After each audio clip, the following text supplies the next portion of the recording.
The thing that I hate the most about capitalism is that I literally cannot afford to ignore it. Like, I didn't sign up to be here, bro. I did not sign up to be alive. And now I'm contractually obligated to produce by my very existence. My ability to live my life is tied to my ability to produce value that people will pay for. Irrevocable, irrevocable. I can't say the word. Irrevocably. They're irrefutably tied together, and I cannot. It frustrates me, and I'm over it. It really, really frustrates me. My business is not the only thing I want to be doing in the world. I love my business. I'm really grateful for the people that I get to help. I'm so honored that people would trust me with the things that they want to say in the world. And when I think about the fact that my clients are out here making an impact on people's lives by the people that they work with and changing whole families, changing like whole directions, like the ripple effects are something that I am deeply blessed to be a part of. But bruh, why does it have to be tied to my ability to produce money? Like I am so anytime I see anybody talking about money mindset now, I I feel like I get a little bit of a side eye roll eyes in in my heart because these things are the only reason why this matters is because we live in a capitalistic society. And not just capitalism alone, but hyper capitalism, where you cannot survive, you can't eat, you can't take care of your family, you cannot build a life that is full of things that you love and enjoy unless you give significant portions of your effort and energy, and not just significant, it feels like all of the portions of your energy and effort to doing income generating or revenue generating activities and making money. And I hate it. I don't I do not enjoy this. I mean, like I said earlier, I didn't sign up to be here. Like I did not sign up for this, bro. I did not bring myself here and all of a sudden I'm locked into this for the rest of my life. I don't get to not do this. It feels like a trap. It feels like a trap. I feel trapped. And it's not what I agreed to, bro. I didn't agree. I did not agree to this. Why am I here? There are so many other things that I want to do in this world besides my business. And as a matter of fact, the business is probably the thing that I want to spend the least effort and energy on. Like all of my effort and my energy I want to give to so many other things that I want to learn and share and explore and create. But do those things generate income? Not right now. What's generating income? The business. What do we need income for? Oh, I don't know, just survival. So therefore, all of the time, all of the effort, all of the energy has to go to the business. And I hate that that is the world that we live in. I do not like it. I do not like it. And I think I don't like it particularly because I'm not one of those people where my business is my calling. I am not one of those people. And I'm also not one of those people who has one particular calling. Like some people in the world are very clear. This thing is what they were born to do. And it's the thing that they're running after for the rest of their lives. That is not me. I have multiple things that I want to do, explore, be, learn, share in my life. Like my list is very long, y'all. My vision for my life is so broad and crosses so many if we want to call them industries of this world, and it doesn't fit. And this is the reason why I ended up having a business in the first place, is because I couldn't figure out a career. I couldn't figure out what I wanted to do. I left college and I was like, well, I love food and I love food systems. And there are other things that I love and I'm interested in, but this is the thing that I find a lot of passion in right now, and this is the thing I want to explore. And I came back home to Jamaica because I was very clear that I was coming home, and there was no real space for me to make a life that paid me well enough to take care of myself and my family, and therefore I couldn't do that. And so I had to prioritize at that point income generating activities, money making actions. And what that looked like was, well, at the very least, at least I was clear that like I wasn't going to go into an office job. And so I didn't shoehorn myself into those kinds of career opportunities. Thankfully, I created a business that allowed me a lot of ownership over my time, ownership over how I spend my energy, ownership over how I produce in the world. And so that is a really freeing thing, but it is also a very um imprisoning thing, because then you are literally solely responsible for your ability to survive. And while that is powerful in terms of the ownership that it gives you, and in terms of the privilege that you get, like I can just go romping off on a random day just because I choose. I don't have to report to anybody or ask anybody any questions. Like I can take a day off and I don't have to talk to anybody about it. Like these are privileges that I recognize come with owning a business. But the weight of owning a business also means that if you don't make money this month, you eat? No. If you don't make money, who carries that for you? And for me, that is my family. And I never want to I am so uncomfortable being any kind of continuously financial dependent on them. And I and so I can't afford to not do the things that will make the money.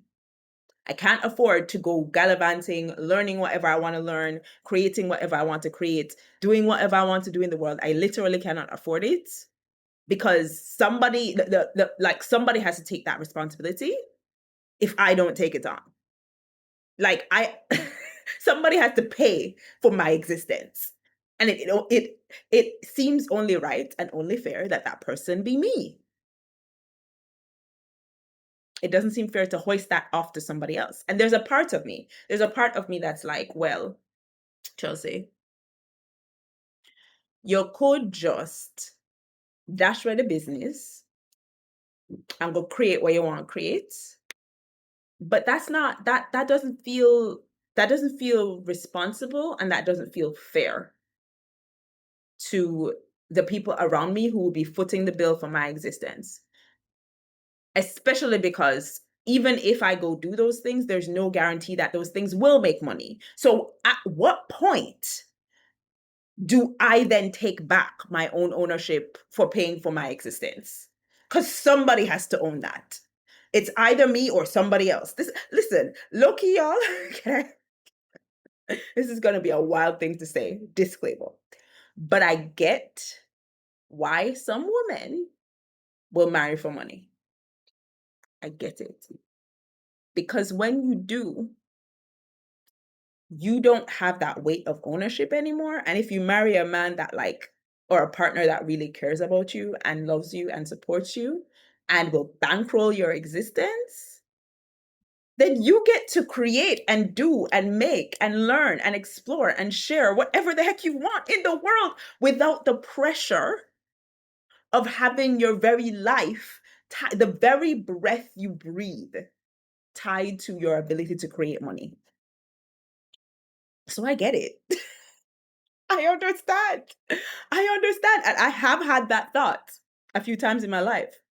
I've been like, all right, what if I marry a man who would just pay for every single project that I want to do in the world? Because there's a lot I want to do.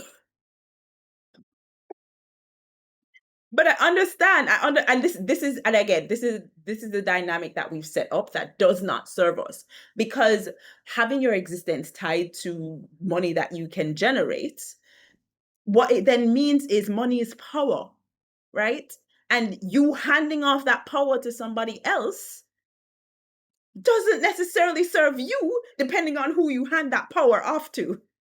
If that person doesn't have your best interest as their number one priority continually and all the time, you handing that power to them is dangerous and risky and literally a threat to your very life.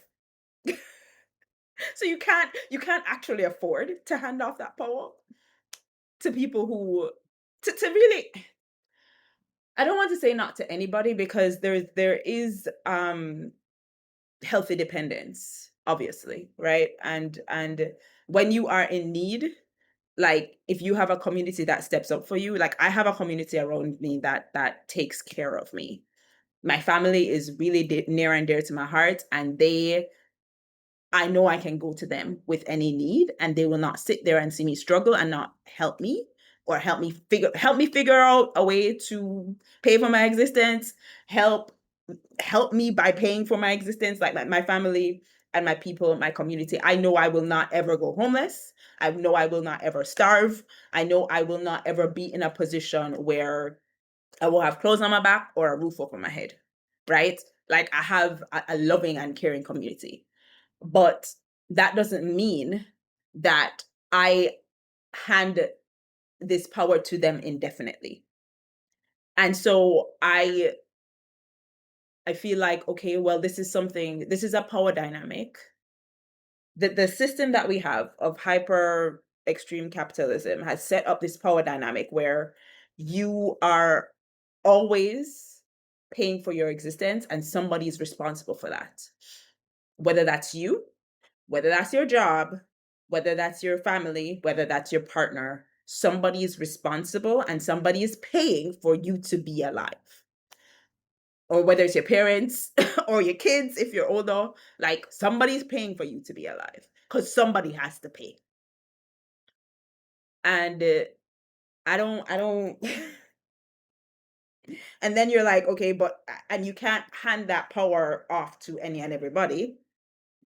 And even the people who you do hand it off to, they like it is, I think it is unreasonable and irresponsible to expect them to be fully responsible for you when you are capable of being responsible for your own existence. You are capable of taking on that responsibility of paying for your existence. But just because you are capable doesn't mean you want to. Like me, I am capable. I do not want it. I don't want it. And unfortunately, for me, as a Christian, I live in the world. I am not of the world, but I do live in the world. And so this is a responsibility that I have to carry. I have to carry this responsibility.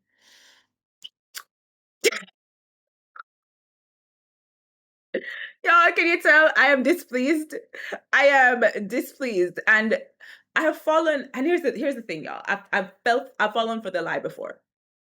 I've fallen for the lie before that says that I have to bankroll my existence at any cost and by all means. By any necessary means, I must bankroll my existence, and everything else has to fall to the wayside, because bankrolling my existence, paying to be alive, is my number one priority and the only thing that I have to dedicate my life to.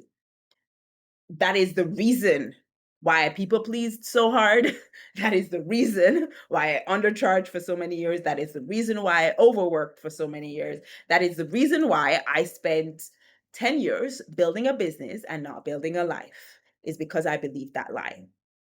And so now, gratefully, I'm in a position where I no longer believe that lie, where I'm very clear that I get to build a business and a life. I get to bankroll my existence and figure out how to pay for myself to be alive. But I also get to live and bring my desires into my life right now. I don't have to delay them. But that leaves me in a position where I am trying to balance figuring out how I pay to be alive and make this business like pay me so that I can stay alive versus and not just stay alive but like own the responsibility so it doesn't get passed on to anybody else or passed off to anybody else. And actually like taking care of my business that way, like handling myself in the world, being an adulting. This is what adulting is. It's taking over. I've never heard anybody say this. I wish somebody had told me this. Adulting and stepping into your own as an adult at my grown age of 35. This is what I'm saying this. Oh God. Jesus save me. Jesus save your girl. Adulting is taking on the responsibility of paying for yourself to be alive. Because up until this point, your family, your parents, your guardians, whoever it was paying for you to be alive. Becoming an adult is starting to pay for that yourself and making the decisions about how you will pay for yourself to live and who you're going to hand that power to. If you're going to keep that power for yourself and start a business, if you're going to hand that power off to a job, if you're going to hand that power off to a partner, how are you going to navigate that power of keeping you alive? Will you own it for yourself? And if you will, what will that look like? And if you're handing it off, what will that look like? But bottom line, somebody pays for you. For you to be alive, somebody's got to pay. And becoming an adult is making the decision about who pays and how. Oh, yeah. So now I'm in this place of balancing, like managing income generating activities and paying for myself to be alive while actually trying to build a life that is inclusive of community and things that I love, like travel, stories, reading, learning, culture, people, food, health, nature. And the problem is that the kicker of all of this is that all of these things also cost money. Everything costs money. Why is there a price tag to everything, bro? Air is not free. We think air is free. Air ain't free. Somebody paying. Somebody's paying. And in this case, it's me. And I don't like it. But the problem now is that I'm locked in for the rest of my life as long as I'm alive, right? And I'm grateful for my life. Don't get me wrong. I'm not out here trying to peace out and cut and not do this. But like, anyway, all this to say that I'm so over this dynamic and I am still figuring out what it looks like to pay for my existence in the world. And it's infuriating because I never signed up to be here, but now I have this responsibility that if I don't take it on, somebody else will. And I don't want to own it myself. And maybe this is, I don't know. I was about to say maybe this is where community comes in. Because community helps to make that weight of bankrolling your own existence feel lighter. Because when you have people who like, you can always go to somebody else and get some food. You can't always sleep at somebody just cause when you have people, when you have people there for you and people who have your back, maybe the weight doesn't feel as heavy. And maybe you don't carry it like as heavily. But there's also like, I don't know, I feel like there's some degrees of shame around that, around like letting people bankroll your existence. Um, but I don't know, maybe there doesn't have to be. Maybe if there was a shared agreement of like, okay, we're bankrolling like each of us is bankrolling the other's existence. And maybe that's what maybe that's what actual community is, an implicit shared agreement that we bankroll one another's lives. Um, Shepa. I don't know. I don't know. Um, but yeah, I don't have no answer because like this is something that I'm locked into for the rest of my life. So the only solution that I really have is just to figure it out. I don't want to pass this responsibility off to anybody else. I'm not passing the book. I'm not giving up. I'm not handing over my power in this way because there is power in who you allow to bankroll your existence. But I'm also not passing off that responsibility to somebody else because that feels selfish and burdening, because at what point do you then take it back, and is that person then responsible for your whole life for the rest of your life? And how is that fair to them, and what about their lives? Like, they don't get do they get to pass off that responsibility to somebody else? And or is that just something that they have to carry while you are out here frolicking through the fields? That's not what I want. So I'm not passing this responsibility off to anybody else. um but yeah, that means then I have to figure it out. And what I'm definitely not going to do is make the business my whole life like I did in the past. I don't have to do that. And I don't have to let bankrolling my existence mean that paying for my existence is the only thing that I do in the world. And so I actually get to enjoy my existence. Like, there's breath in my lungs, blood is pumping through my veins, there are thoughts in my mind, there are things that I want to create and do and learn. And I get to do those things while I bankroll my existence. Um, so yeah, we're just figuring it out over here. That's what we're doing. That is what we're doing. Um, if y'all have any thoughts about this stuff, feel free to sound off in the comments or DM me on Instagram. Thank you for joining me for this video. I'll see you in the next one.